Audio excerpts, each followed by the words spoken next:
This is GovExec Daily, where we bring you the federal stories that really matter.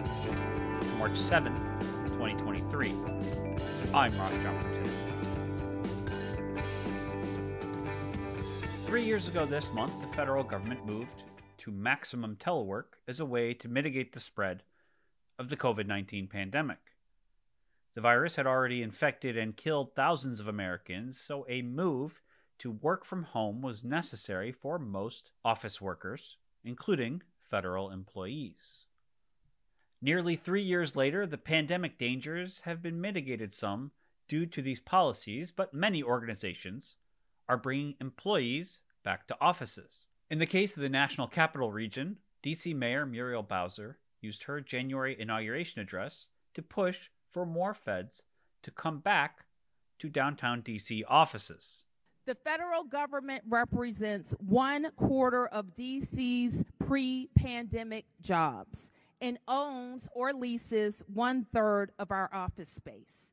We need decisive action by the White House to either get most federal workers back to the office most of the time or to realign their vast property holdings for use by the local government, by nonprofits, by businesses, and by any user willing to revitalize it. Private industry is also bringing workers back to offices. Disney CEO Bob Iger demanded his workforce come back to offices, while part of Elon Musk's time as Twitter owner included forcing workers back into their office space. While managers and real estate interests clearly prefer return to office, what do workers think?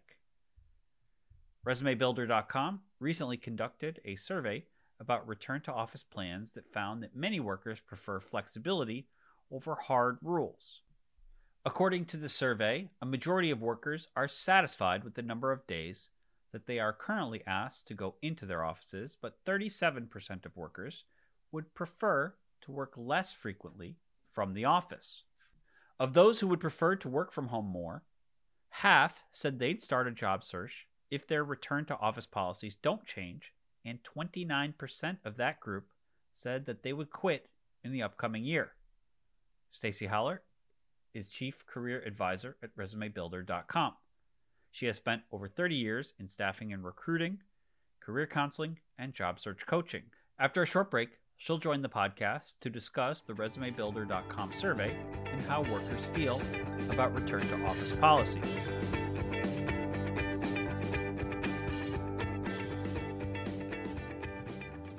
Leadership development has never been more relevant, and skilled leaders are always in demand.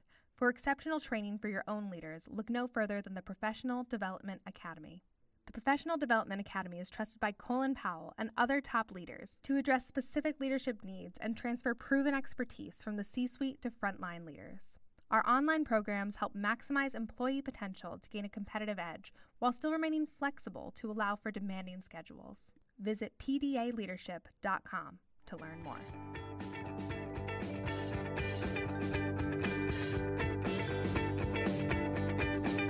As public officials declare that the COVID-19 pandemic is no longer controlling American life, big organizations like Disney and Amazon are asking their employees to come back to in-office work. Now, with the shift to remote work over the last 2 years, employees and management may not always see eye to eye on return to office policies. Stacie Haller is Chief Career Advisor at ResumeBuilder.com. She has spent over 30 years in staffing, recruiting, career counseling, and job search coaching. She joins me now to talk about a ResumeBuilder.com survey and how workers feel about return to office policies. Welcome to the program. Thank you, Ross. Happy to be here. So tell me a little bit about the methodology of the survey. So our surveys at Resume Builder are convenience surveys. And what we do is we keep our pulse on what's going on in the work world. And we really put out surveys to see if there is a there. We're not a Pew Research, but our surveys give us a sense of what the trends are and should we look into this more. So we wanted to go back and take a look at how the return to work was evolving, return to the office, I should say. And in this survey, It still came out after 1,000 respondents, pretty much spread out over different industries. Although I did take a look, we had only about 4% of our respondents were from the government sector in this survey. It did give us quite a view as to across the board what workers were feeling about, since organizations are starting to require more returning to the office. And so our results here show that about a quarter of them are not really happy about what they're being required to do. That leads into my next question and sort of line of inquiry, which is, how do generally people feel about having to go back into an office? What are some of the most interesting numbers from the survey that workers gave responses to? What I've been watching and monitoring is, we're still in this evolution of what the future workplace is going to settle into. But when you look at all these surveys, part of it is you can't put the genie back in the bottle for folks who now have experience working from home. And now that they're working from home for a period of time, there's a cohort group that misses being on site. And managers and management is trying to figure out, how do you keep people engaged remotely? Everybody's trying to adjust. So it's still shaking out. I believe we're going to end up in some sort of hybrid.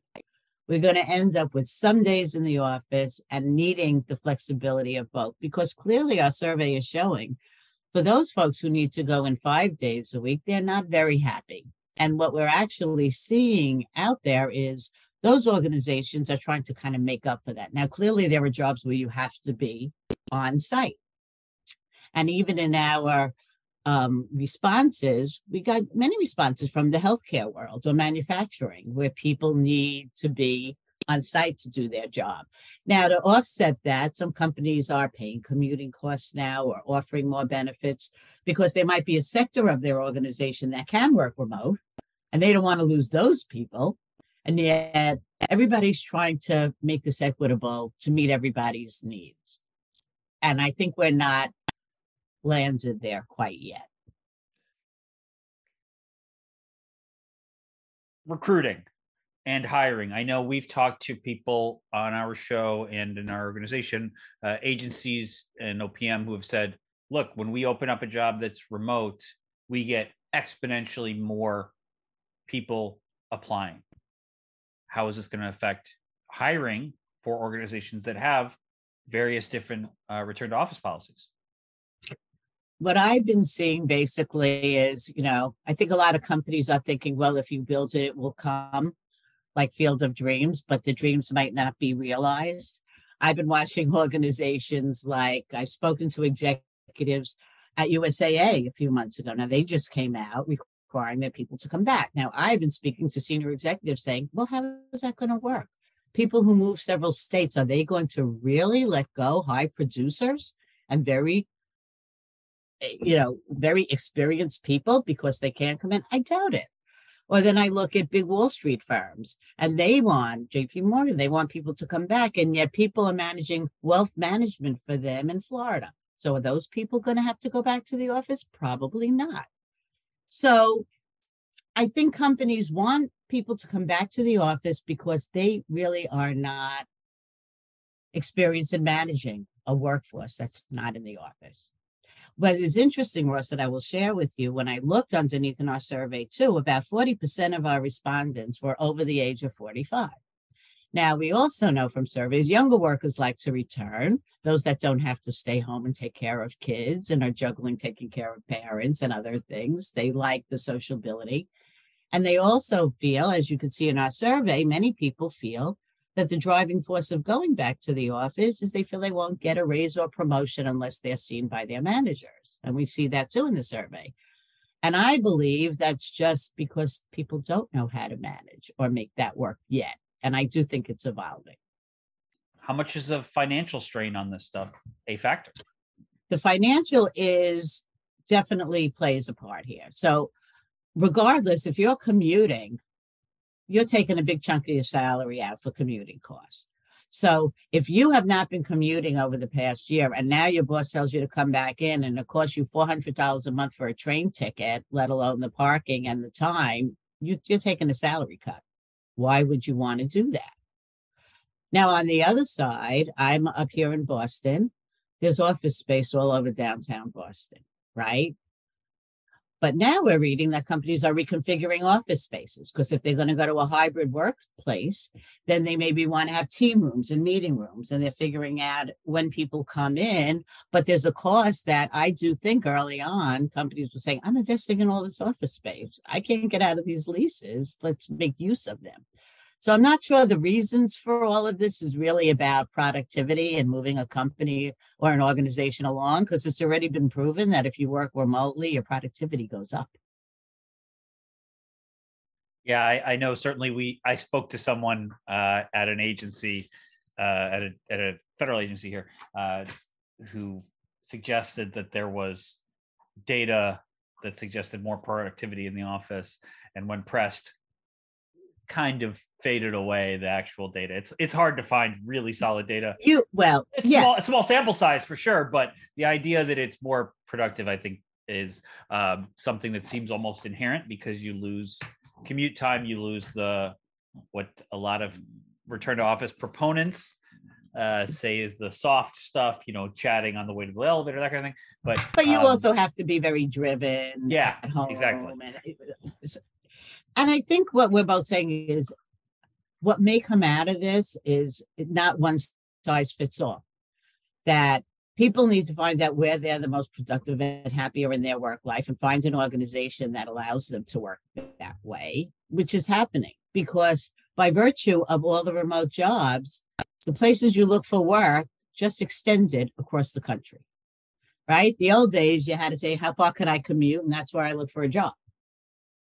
So for those people who want a more flexible working environment, it's available to them if they look for it.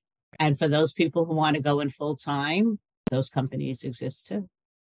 Yeah, the risks of moving jobs certainly is not nothing, but obviously, as the survey showed, there were people that if their